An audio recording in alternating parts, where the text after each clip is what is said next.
Yo, what is up with y'all? I know it's been a minute. My bad.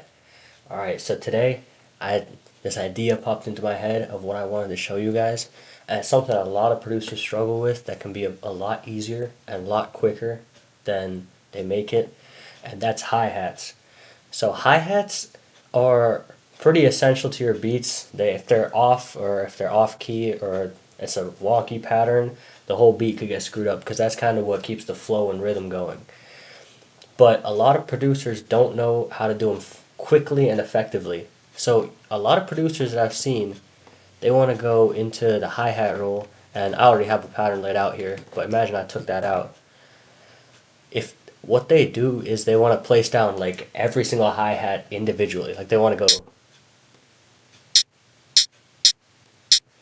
That is so ineffective. That's going to take forever. That's going to take you freaking forever to do. And there's no reason to do all that, right?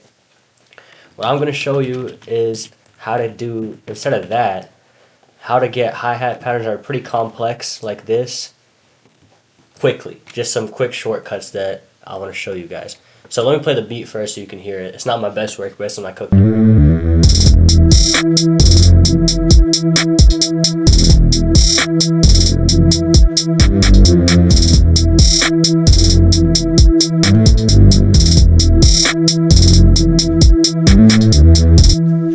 So basically, that's the beat. But if you look at the hi-hat pattern, there's a lot of hi-hat rolls and stuff that are going on.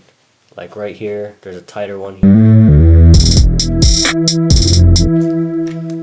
So for things like that, number one step, right? Imagine we don't have any of this. If we want just a basic, like every other beat, like 2-note hi-hat roll, if you right-click on your hi-hat, I don't know if this shows up in the recording, the drop-down menu, but if you right-click on that drop-down menu, you'll see there's like two menus. If you hit the second one that says fill each 2 steps, that fills like every single one. Like it'll give you a double pattern like that.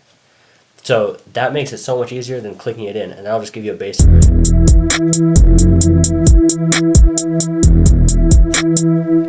So that already has done half the work for you. You don't have to put them in one by yourself.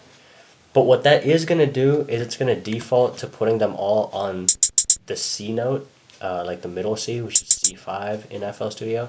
So if you want to tune your hi-hats, which you should be doing according to the key of your melody and song and everything, you would want to drag them up or down depending on where you want to put them, you know?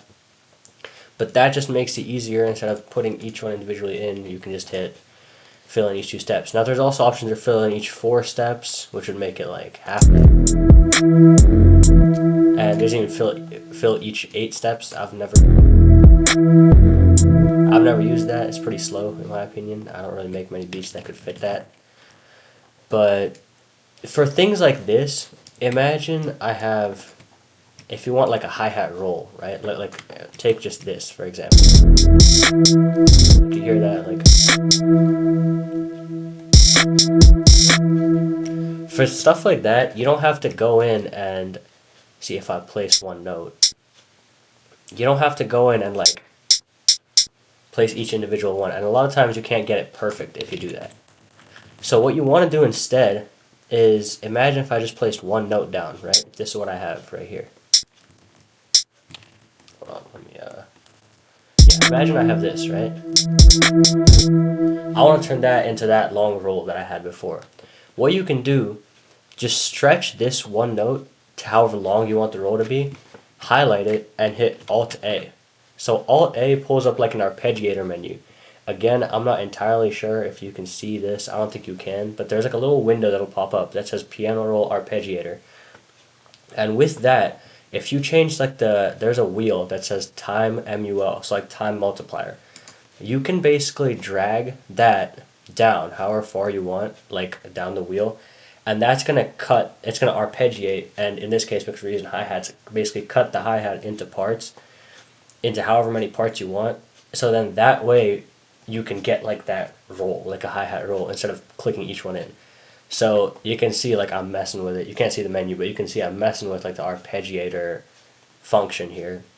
And if I want that, I'm okay with this. This is what it was before. That'll give you that nice hi-hat roll sound. And a lot of times what I like to do with the rolls is I'll make them like become quieter as they go. You know what I mean? Like I'll mess with the little velocity like function at the bottom bar, and that kind of sounds like they're fading off. So they're not like crazy like in your face. You know, they're a little like calmer than that. So if I play it now,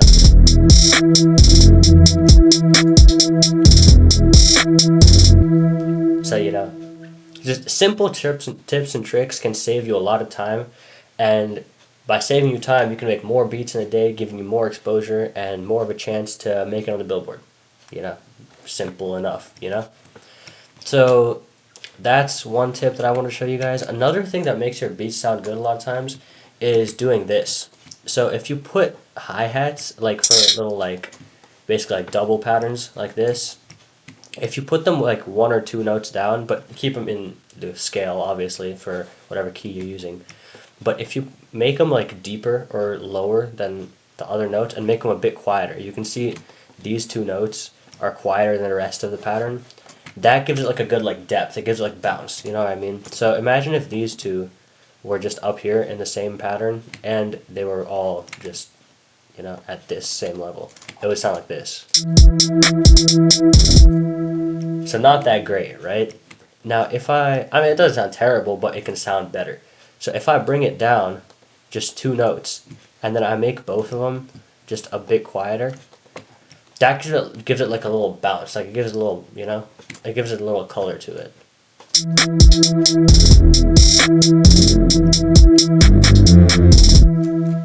So yeah, I mean hi-hats are really important for any song you make and any beat you're cooking up. So make sure to get those on point. Make sure to use these tips. It'll save you a lot of time, save you a lot of energy, and make sure to check my other videos if you're interested in more FL Studio tips.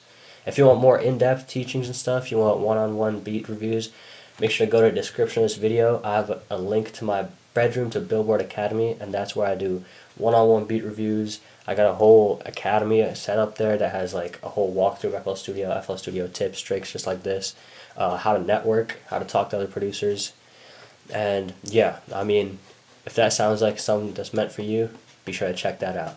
Peace.